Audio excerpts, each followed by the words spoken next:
suis à la pourvoirie du lac du Moulin avec Danny, qui est un des propriétaires et évidemment gestionnaire du territoire. C'est une des raisons d'ailleurs pour laquelle on vient régulièrement chez vous, parce que tu gères ton territoire, puis ça c'est fortement apprécié dans toutes les dynamiques que ça représente.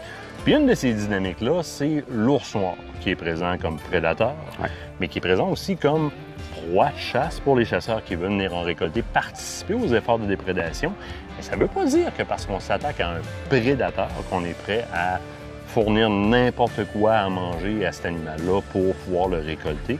Tu as choisi cette année de faire affaire avec une entreprise Beauce Run, avec les gens de Import-Export Fourrure. D'abord, la Beauce, c'est loin, donc il a fallu que tu n'entendes parler. Comment c'est arrivé? Comment tu as connu cette entreprise-là?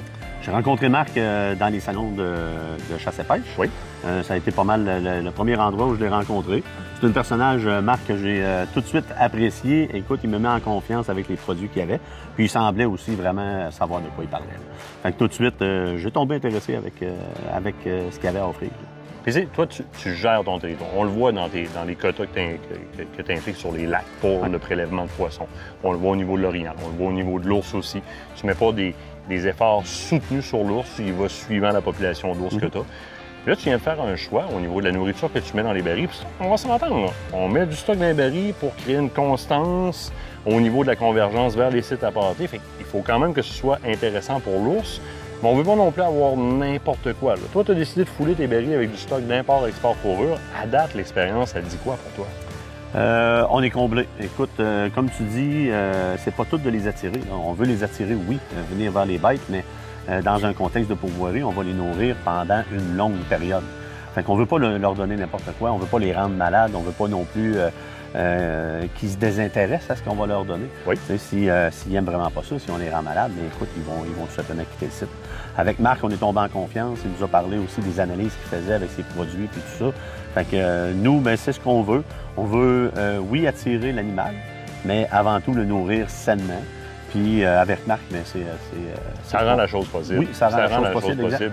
Avec des concepts qui entrent vraiment dans une dynamique de respect de l'alimentation de l'animal. Tu sais, c'est trippant parce que du côté cervidé, bien, il va nous fournir, nous on le connaît depuis un petit bout de temps, des produits de saline qui ont été testés pour le bien-être animalier, mais aussi pour la nappe phréatique. Tu sais, on a fait ici, pendant un tournage cette semaine, une saline juste sur le bord d'un lac. Ça m'intéresse de savoir qu'il n'y a pas de métaux lourds contaminants qui vont se ramasser dans le lac parce que ça a été testé en laboratoire. Fait que ton zooplancton, ne sera pas affecté. C'est intéressant. Dans l'ours, c'est la même chose. Mais c'est beau à un moment donné de manger sain. Moi, je me souviens de quelqu'un qui me servait toujours du stock végé puis grano à la table. À un moment donné, ça tente d'aller au McDo. Tu veux avoir d'atteindre quelque chose comme on a vu cette semaine, c'est-à-dire quelque chose qui est sain, mais qui a une constance de visite sur les bêtes. On a observé des ours aller jusqu'à 1h30, 2h, ça la bête. Puis c'était pas du gâteau, c'était du stock sain. Là. Exactement. Ils restent là, sont intéressés. Puis écoute, ça nous a permis cette semaine de faire des belles observations, comme tu dis. Observation et récolte, je tiens à souligner que Nicolas Tivierge, notre réalisateur, a cassé le mythe. Parce qu'on l'écœurait, il y avait un running gag, il y a un ours sur lequel il n'a jamais tiré pour voir Mont-Valin du Archer. Puis on était Kate, moi, puis les propriétaires de la pourvoirie là-bas à faire comme sur toutes les shots que nous autres on aurait pris. C'était un monstre. C'est resté un running gag. Puis il a cassé ce running gag-là cette semaine chez vous. Grâce à une gestion de votre part, avec vos guides, la gestion de la synergie que vous mettez sur le territoire, puis un bon producteur de bouffe pour les ours qui a fait arriver cet ours-là qui est un outsider. Oui, carrément. tout à fait, exact. Qui est débarqué sa bête pour venir manger, parce qu'il y avait de quoi d'appétissant là-dedans. Fait que je veux dire, les résultats parlent. Vous avez une constance, il y a un bon produit, ça produit des résultats, on l'a vécu cette semaine. Tu continues avec ce produit-là, évidemment? Ça, c'est à recommencer, tout à fait. C'est indéniable. Ah oui. On recommence l'année prochaine. Bien sûr.